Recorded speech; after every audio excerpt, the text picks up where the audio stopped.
Voin hi September ni somthum sang ni somni pali ania tuna hian tramdil kan fangkwal vel meka kan kalhun hi a fulo ang reng viau maya khua a hnoma ruwa tui tla ruwa a sur deuh sek maya chuwang chuan hei tramdil le chevel po hi a diak deuh viau maya han fan vel po voin anga chuan a nuam viau ri lo ani kan fan rem chan lai heti lai tramdil le chevel kan kal rem chan lai hian lai hmun hi kan an tlo koi zok kania tramdil kan an thlir kwal thuak dawn ani adhil alo lian fu maya tramdil le a chevel hi tualbung village council ram hum chung alo ni rang maya heti lai tramdil kama hian tualbung branch OMA in hei notice board an lo tara kan chia teng tualbung ram chunga sawa vele sapel khap tlat ani tualbung OMA tualbung branch tiani kan chia theng chumo ti hian tualbung OMA chuan helai tramdil le chevel la hian sapel le sawa vete an khap thu an lo tara hei hi tramdil lan dan ani tuna hian tramdil le chevela kan om meka kan thlir kwal thuak kan ni hi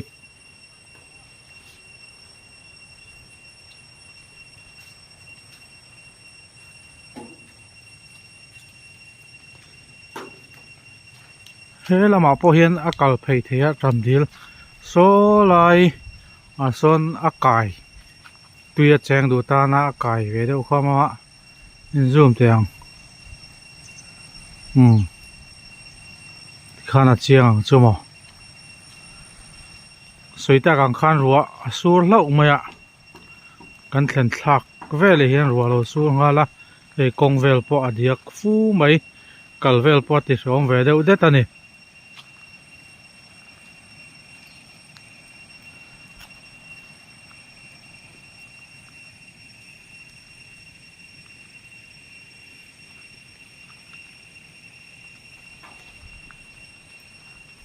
phòng qual thuốc tèng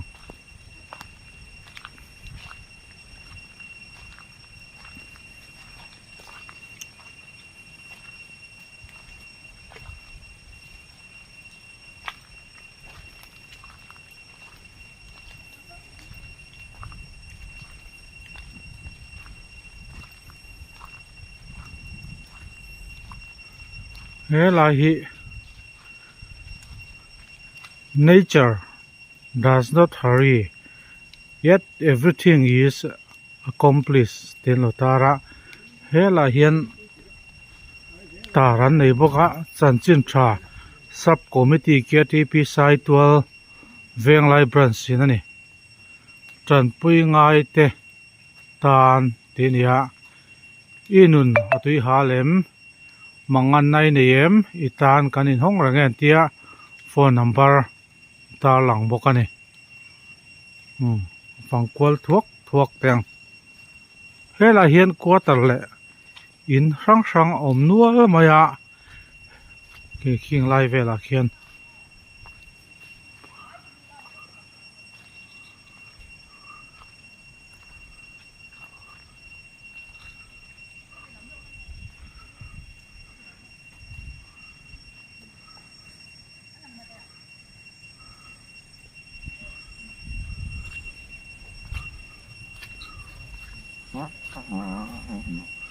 khu lai a khwan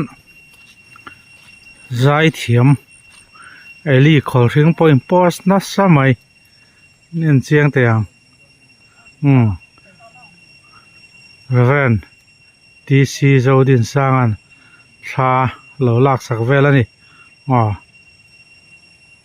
kor fual dum ha khu zai thiam eli khol ring ania tuna khwan Reverend TC Zodin sanga The Leprosy Mission Mizoram Executive Secretary nen photo ani lak sak vel ani he ti hian tramdil thal khoro deuh hlek lain anomarin oma soita kang khan tu na hi chuan khuwa hnom deuh hlek a hei ran nung thlok le engemaw sep sep te tam deuh hlek a an fan kual vel pawh a hmun hma nuam lutuk lowa October thachan ve vel chho November chho vela chuan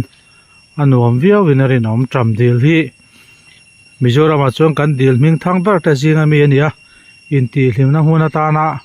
Mizo thalai nu le pa le naupang thalai te na kan tlaw tam na hmun ber pawh zinga mi pawh ani awm e he ti lai kong peng lo chuk a kong chung zawk khi ti hian a chu a chhawna ania hi ti lai chhak deuh ah khian a penga dil khan lama tanga lu thlakna le sai tual lama tanga alo chuk thlana kong kha a penga ni tuna kan thlir ho mek hi tramdil ania Mizo hmun hming thang takte zinga mi nia ilo la tlaw ve lo ani poin tlaw ve nge tan chuan a tha khawp maya tramdil hi tual bung village council huam chunga awmin dil khan atangin hlalo te ania tin sai tual lama tangin a kal thei bawk ani ti ka hrela sai tual lam atang te le tual bung le dil khan atang te in e kal the ni hei hi Mizo tena kan dil hming thang ve ber te zinga mi tramdil ani e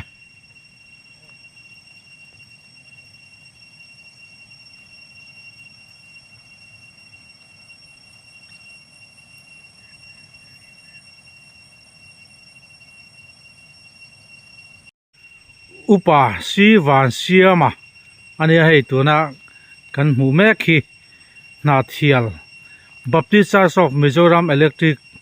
Koshana an Koshan upa senior ani hei voinia tramdil ti hian an fangkual vel ania pusiam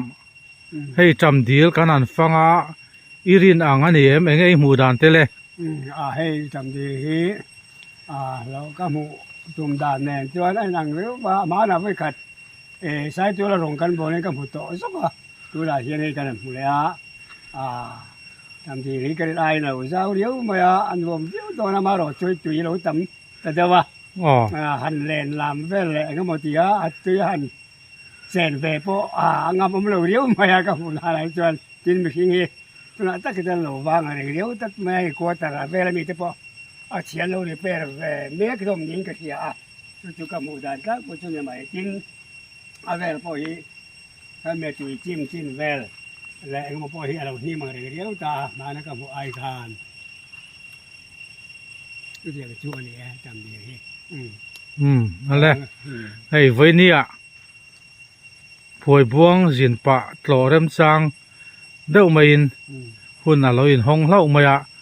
tramdil hi kei ka voi khat kalna nia phar pual rong bol na nein The Leprosy Mission Mizoram te phoi buang le chevela rong bolin